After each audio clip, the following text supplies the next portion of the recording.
السلام عليكم حبيباتي ورحمة الله وبركاته. مرحبا بالمشتركات الجدد والمشتركات القدام، نقول لهم داركم كالعادة. وان شاء الله راح نديروا مع بعضنا طاجين الجلبانة. نقول لكم الكونتيتي، يعني تقدروا تنقصوا ولا تزيدوا كما تحبوا. انا اصلا نحب نطيب كمية كبيرة باش تقعد لي يعني العشاء كما هيك، ولا يعني اذا كنت طيبت وقت العشاء باش تقعد لي الغدوة الصباح. ليسونسيال الفكرة، يعني المهم الفكرة. ننتقلوا طول المطبخ توا يعني باش نشوفوا الوصفه.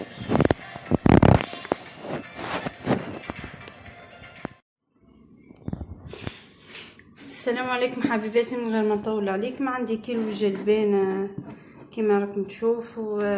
هذيك اللي تباع مجمده، انا فقط مصمصتها يعني باش نحضر بها الطاجين تاعي. عندي كميه من لحم الخروف كما راكم تشوفوا، اللي ما عندهاش دير دجاج. عندي كميه من الجزر، كميه مليحه يعني كما راكم تشوفوا. عندي زوج حبات بصل هذا من هذا النوع، هذا اللي عندها النوع الاخر ديروا نورمال. وعندي كميه من الكمون، وعندي كميه من راس الحانوت، وعندي فلفل اكحل وملح راح نديرهم زيت. ومن غير ما نطول عليكم نفوتوا طول طريقه التحضير. شوفوا نشرح لكم برك فقط تفصيل بسيط. انا قبل ما نلوح الجلبانه نلوح اللحم والجزر يطيبوا نص طياب زي هيك، خاطر الجزر طياب واعر. ومن بعد ما تطيب نص طياب وهيك مك يعني من غير ما نقصها، بعد نضيف عليهم الجلبانه نخليهم يطيبوا، نحي الجزر نقصوا دوائر باش نزين به الطاجين تاعي. اما الجلبانه يعني نخليها تخثير هيك على مهلها، ومن بعد باش نقدموه مع بعضنا. الان ما نطولش عليكم نفوتوا طول طريقه التحضير. اذا بعد ما حطيت اللحم والبصل والتوابل والجزر يعني والزيت والملح، راح نقليهم مع بعضهم ومن بعد التقليه راح نمرقهم بماء دافي.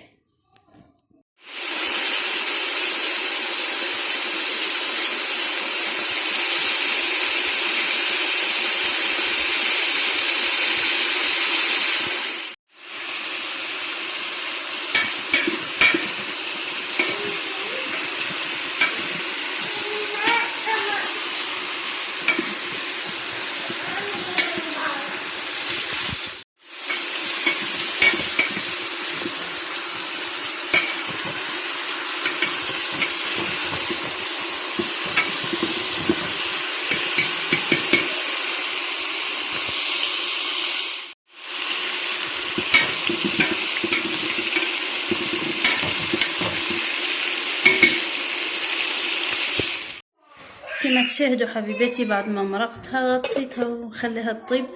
كي تطيب الزروديه محسوب تماما الجزر واللحم، نضيف الجلبانه.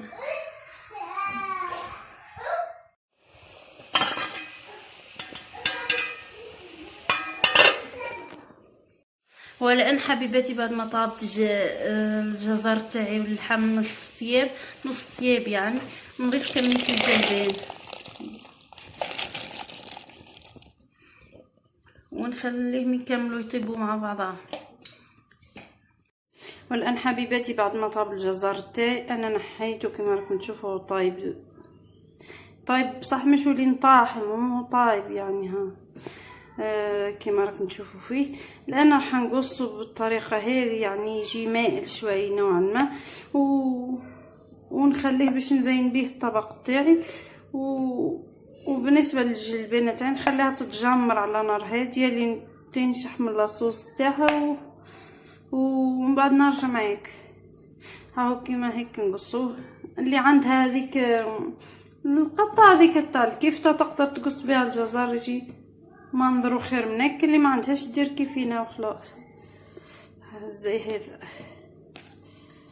هاو كيما راكم تشوفوا فيه. نكمل ونرجع معاك.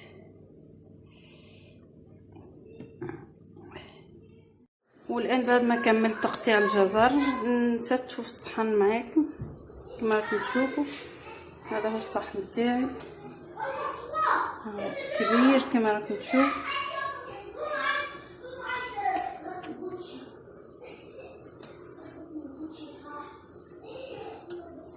فقط.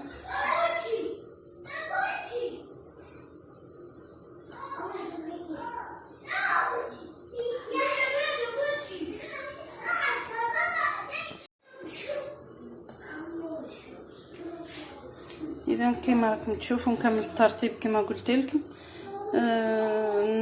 شكل دائري، ومن بعد نفرغ الجلبانه تاعي بعد ما تجمر هنا في الوسط.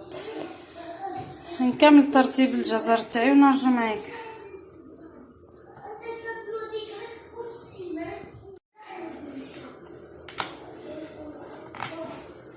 شكل الجزر جراء هيك، ونكمل نفرغ الجلبانه مع بعض. نسربي الجلبانه كما راكم تشوفوا حبيباتي، ويعني هذا عظام نحيه نتخلص منه طبعا. خلي كما هيك، ونضيف قطعه اللحم الفوق. والان بعد ما حطيت قطعه اللحم يعني تقدري تضيفي كميه من الجزر كما تحبي تحبي الجزر، او تكتفي بهذا القدر. مرقه جت ثقيله، جت تهبل، والجلبانه جت تذوب في الفرن، واللحم طاب جا ذايب. ان شاء الله الفكره تكون عجبتكم، وان شاء الله تجربوها في اسرع وقت. واذا كانت عجبتكم ديروا لي لايك واشتركوا في القناه فضلا وليس امرا، وشكرا على حسن المتابعه، وان شاء الله نتلاقوا في فرصه قادمه. والآن حبيباتي هذا هو الشكل النهائي.